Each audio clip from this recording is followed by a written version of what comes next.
Hello guys, good day sa ating lahat. For today's video, I will teach you how to fix arrow keys not moving in cells in Excel. So, tuturo ko sa inyo kung paano i-fix yung or ayusin yung error na kapag pinipress yung arrow key sa Excels is hindi siya nag-move. So, I will share screen. I will show you kung paano ito mangyayari. So, naka-open ako ng blank Excel sheet.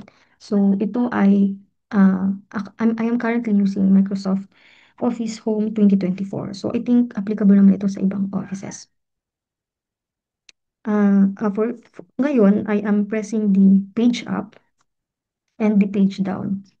So, whenever I am pressing each keys or each arrow keys, ganyan lang yung mangyayari. I am currently moving it in a different direction. But as you can see, it is just moving on the direction where it is supposed to be. So, maviview mo lang siya, yung mga cell pababa, but the selected cell is still freeze on the top, right? So, dito siya. So, I am currently now moving the cells or the page up. So, mamove nyo lang yung page up or nag-move lang yung direction sa taas, but the selected cell, it's still in the freeze or nandun lang siya sa isang cell. And at the same time, yung right and left, the arrow keys is just moving in the direction on where it's supposed to be lang. So, right now, the first thing to do is to check if the scroll lock is on. So, i-right click natin siya dito and i-check if the scroll lock is on. So, as you can see, the scroll lock is really on.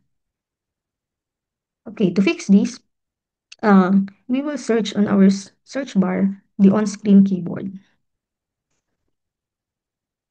And as you can see dito, naka-on na yung scroll lock. So, we will turn it off by clicking it. And then we will close it. So, right now, guys, I will select a cell by clicking it. And then I will press now the page up, page down, or the left and right and up or down arrow keys. So that's all for today, guys. So I thought or I hope na nakatulong ako sa inyo.